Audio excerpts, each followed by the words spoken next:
இயற்கை எழில் நிறைந்த கோவை மாவட்டத்தின் முக்கிய பகுதியான துடியலூருக்கு அருகில் பன்னிமடை எனும் கிராமத்தில் வரப்பாளையம் எனும் குக்கிராமத்தில் மேற்கு தொடர்ச்சி மலை அடிவாரத்தில் அமைந்துள்ளது பொன்னூத்தம்மன் திருக்கோவில்.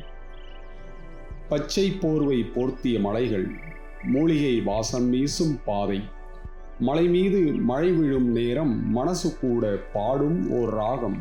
காற்று வந்து கன்னம் தொட்டால் காலம் கூட நின்று போகும். மேற்கு தொடர்ச்சி மலை சொல்லும், மனிதனே இயற்கையோடு வாழ கற்றுக்கொள்.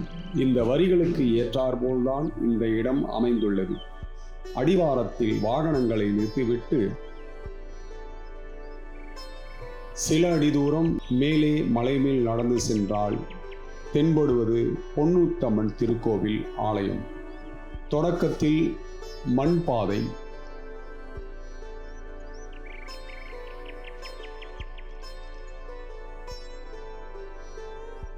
சில அடி தூரம் மண் பாதை நடைபயணம்.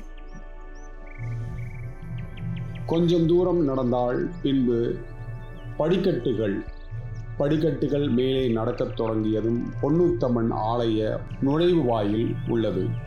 நுழைவு வாயிலை கடந்ததும் தென்படுவது மிகப்பெரிய அரச மரம், அன்னதான கூடம். அரச மரத்துக்கு இடப்புறமாக அரச மரத்தடி விநாயகர் அமைந்துள்ளார்.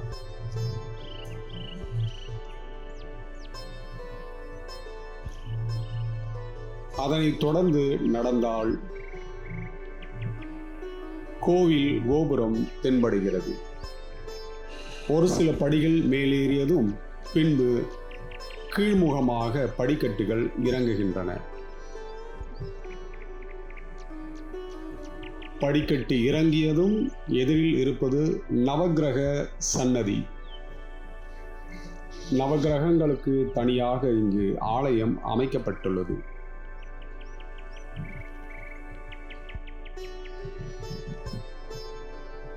நவக்கிரக சன்னதிக்கு பின்னால் ஒரு பெரிய பாறையின் அடியில் குடவரை அமைத்து அங்கே அம்மனை பிரதிஷ்டை செய்துள்ளார்கள். சன்னதிக்கு இடப்புறமாக சப்த கன்னிமார்கள் சன்னதி உள்ளது.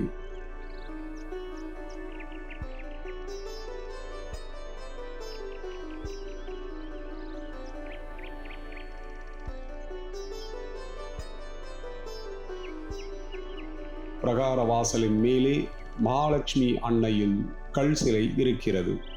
உள்ளே நுழைந்ததும் அம்மனின் தரிசனம்.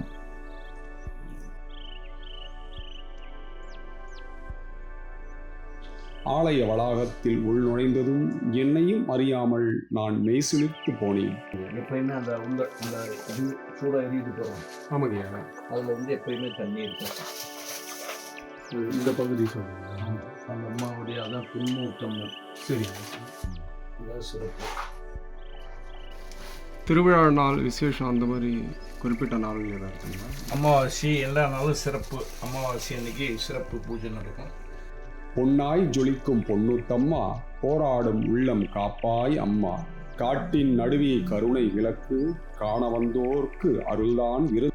மலையடி வாசலில் அமர்ந்த தாய், மனக்கவலை தீர்க்கும் தெய்வத்தாய். அம்மன் பெயரை சொன்ன நேரம் அழுகை கூட ஆகும் பேரின். அம்மா, உன் சன்னதிக்கு பின்னால் ஊற்றெடுக்கும் தீர்த்த நீர் அன்னையை தரிசிக்க வருவோரின் பாவங்களை கழுவும்.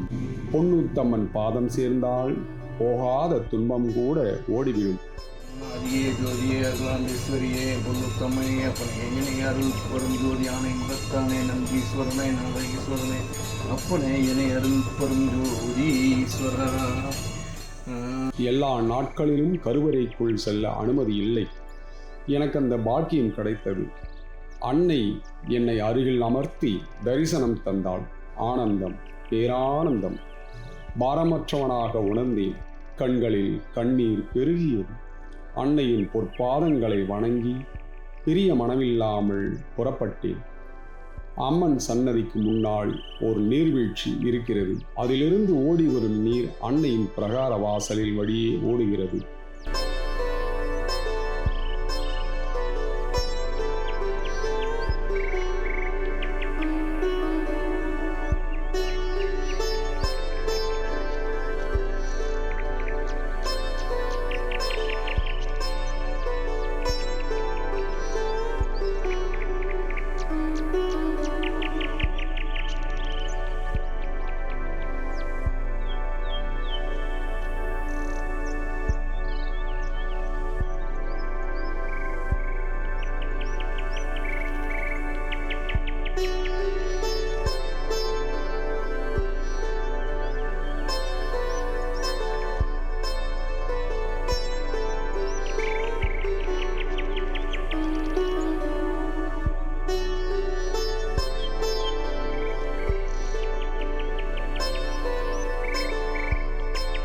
எங்கு திரும்பினாலும் வானுயர்ந்த மரங்கள் அங்கேயே இருந்து விடலாம் என தோன்றியது.